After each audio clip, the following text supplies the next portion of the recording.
पाकिस्तान तहरीक इंसाफ का लाहौर में जलसा, कुर्सियां खाली, कई मरकजी रहनुमा भी वक्त पर न आए। 6 बजते ही पुलिस एहलकार जलसेगाह में दाखिल हुए, स्टेज खाली करा लिया। बैरिस्टर गौहर का खिताब खत्म होते ही जलसेगाह की लाइट्स बंद, साउंड सिस्टम भी खामोश हो गया।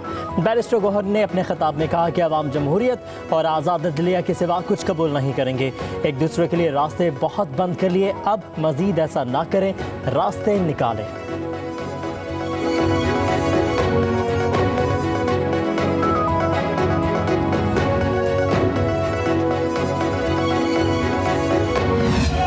लाहौर जल्द में वक्त में ना पहुंचने पर अली अमीन गंडापुर का पारा हाई, फेरोजवाला के करीब राइफल के बट मारकर ट्रॉले का शीशा तोड़ दिया। जलसा खत्म होने के 2 घंटों बाद जलसेगाह पहुंचे। मुख्तसर खिताब में कहा कि मेरी हाजिरी कबूल की जाए, तमाम रुकावटें तोड़कर लाहौर पहुंचा हूं, बानी पीटीआई को बहुत जल्द रिहा कराऊंगा। अली अमीन गंडापुर खिताब के बाद खैबर पख्तूनख्वा वापस रवाना हो गए।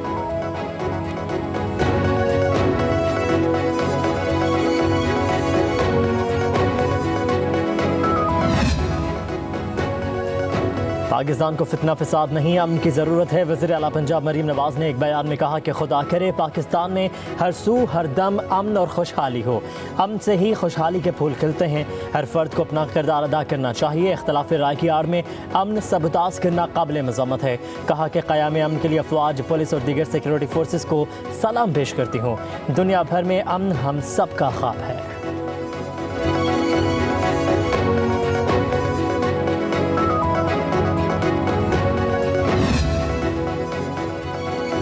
वज़ीर इत्तलात पंजाब अज़मा बुखारी ने अली अमीन गंडापुर को गुंडापुर करार दे दिया। कहा कि हाथ में राइफल पकड़ के गाड़ियों के शीशे तोड़ने लगे, यही इनकी असलियत है।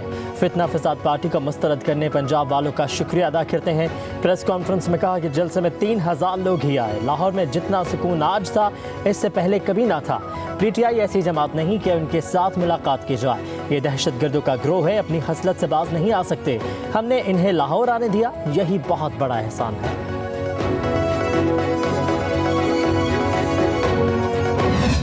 बढ़ के मारने वालों की सियासी औकात सामने आ गई। दिन भर अली अमीन गंडापुर को ढूंढते रहे, तमाम रास्ते खुले थे, फिर भी वो लाहौर क्यों नहीं पहुंचे। पंजाब की सीनियर वजीर मरियम औरंगजेब की लाहौर में प्रेस कॉन्फ्रेंस, कहा कि अवाम ने पीटीआई की सियासत मुस्तरद कर दी है। जेल में बैठा शख्स गंडापुर को कहता है जाओ पंजाब पर हमला करो। कानून को हाथ में लेने वालों के लिए कोई रियायत नहीं।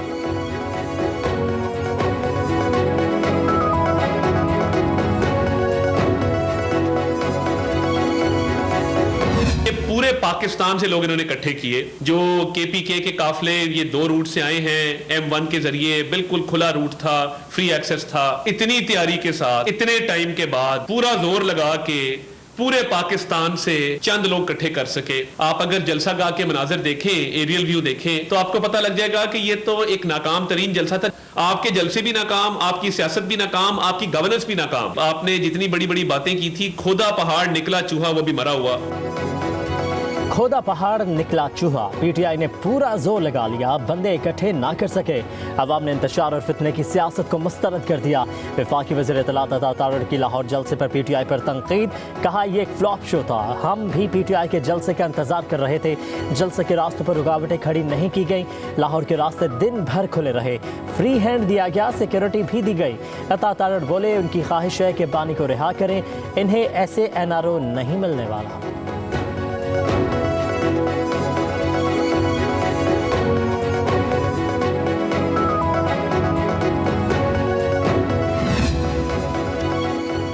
कहना में तहरीक इंसाफ के जलसे से 9 मई के 12 इश्तिहारी गिरफ्तार। पुलिस ज़राए के मुताबिक मुल्ज़िमान को जदीद टेक्नोलॉजी, सेफ सिटी कैमरों और ह्यूमन इंटेलिजेंस की मदद से गिरफ्तार किया गया। गुज़श्ता रोज़ पुलिस को 9 मई के मुकदमात में मतलूब इश्तिहारी मुल्ज़िमान की गिरफ्तारी का टास्क दिया गया था।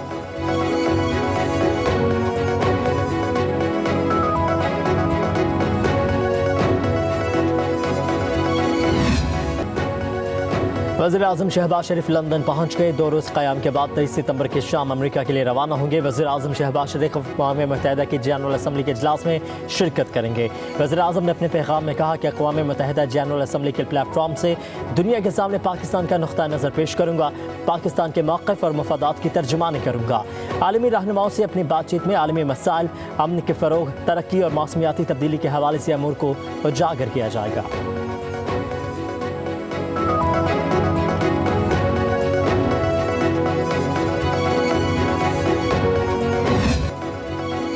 मखसूस नशिस्तों के मामले में चीफ जस्टिस पाकिस्तान का बड़ा एक्शन। 14 सितंबर को अक्सरियती जजों की मखसूस नशिस्तों पर वजाहत का जवाब मांग लिया।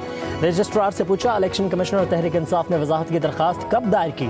पीटीआई और इलेक्शन कमीशन की दरखास्तें प्रैक्टिस एंड प्रोसीजर कमेटी में क्यों नहीं भेजी गई? मुतफरिक दरखास्तों कॉज लिस्ट के बगैर कैसे समाअत के लिए फिक्स हुई? सवाल उठाया, क्या रजिस्ट्रार ऑफिस ने मुतल्लिका फरीकैन और अटॉर्नी जनरल को नोटिस जारी किया? किस कमरा अदालत या चैम्बर में दरखास्तों को सुना गया? दरखास्तों पर फैसला सुनाने के लिए कॉज लिस्ट क्यों जारी नहीं की गई? ऑर्डर सुनाने के लिए फिक्स क्यों नहीं किया गया? ऑर्डर को सुप्रीम कोर्ट वेबसाइट्स पर अपलोड करने का हुक्म किसने दिया?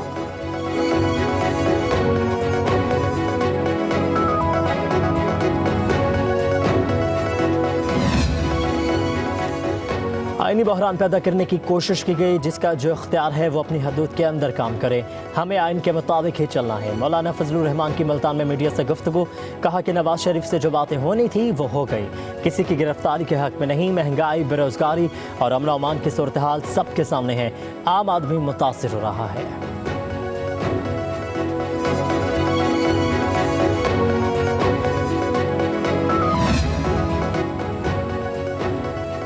सियासी टीमों को सियासी शहीद नहीं बनाऊंगा। Khyber Pakhtunkhwa no go area बना हुआ है। हुकूमती रिट खत्म हो चुकी है।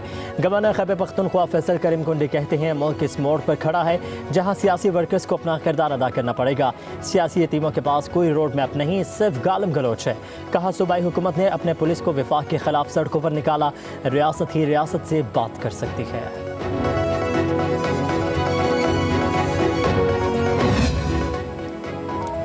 साहिवाल में बगैर इजाज़त जलसे पर अमीर जमात इस्लामी हाफिज़ नईमुर रहमान के खिलाफ मुकदमा दर्ज। मुकदमे में 80 अफराद को नामजद किया गया। FIR के मुताबिक बगैर इजाज़त जलसे पर DHQ अस्पताल साहिवाल में मरीजों की आमदरफ्त में दुश्वारी का सामना रहा। जलसे में आतिशबाजी की गई। अमीर जमात इस्लामी ने अपने खिताब में मुतनाज़ अल्फाज का इस्तेमाल भी किया।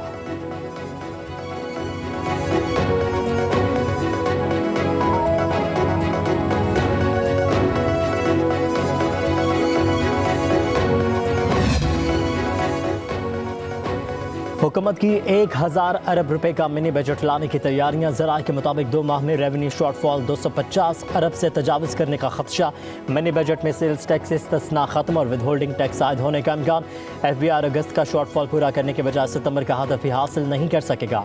रेवेन्यू शॉर्टफॉल पूरा करने के लिए किसी भी वक्त मिनी बजट आ सकता है।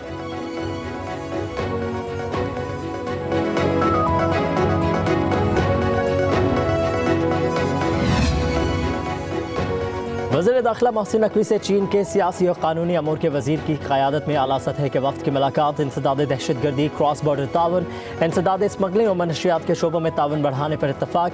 गिलगित बल्तिस्तान पुलिस के अफसरों की सिंकियांग पुलिस अकेडमी में ट्रेनिंग का भी फैसला। मोहसिन नकवी ने कहा कि चीन के साथ ताल्लुकात में सूबा सिंकियांग इंतहाई अहमियत का हामिल है। तमाम शोबों में ताल्लुकात को मज़ीद मजबूत बनाना चाहते हैं।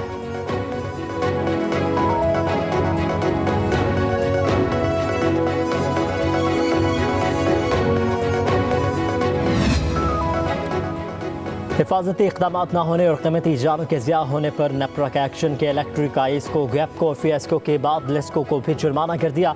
नेपरा ने लेस्को को 1 करोड़ रुपए जुर्माना 15 रोज़ में जमा करवाने का हुक्म दे दिया। अथॉरिटी के मुताबिक लेस्को नेपरा के जारी शोकॉज नोटिस का तसल्ली बख्श जवाब नहीं दे सकी।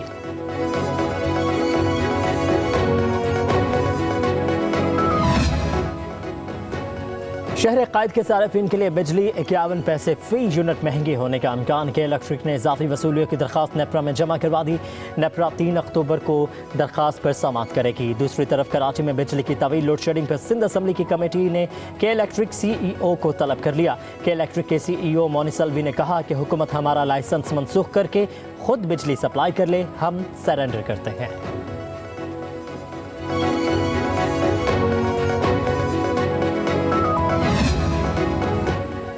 प्रैक्टिस एंड प्रोसीजर तरमीमी ऑर्डिनेंस लाहौर हाईकोर्ट में चैलेंज। दरखास्त में वफाकी हुकूमत समेत दीगर को फ़र्क बनाया गया है। मौक़िफ़ अख्तियार किया गया कि सदारती ऑर्डिनेंस बदनीयत पर मबनी है। प्रैक्टिस एंड प्रोसीजर एक्ट से मुतालिक सुप्रीम कोर्ट का फैसला मौजूद है। ऑर्डिनेंस के जरिए सुप्रीम कोर्ट के अख्तियारात को कम या ज़्यादा नहीं किया जा सकता। दरखास्त में सदारती ऑर्डिनेंस को कल अदम करार देने की इस्तदा की गई है।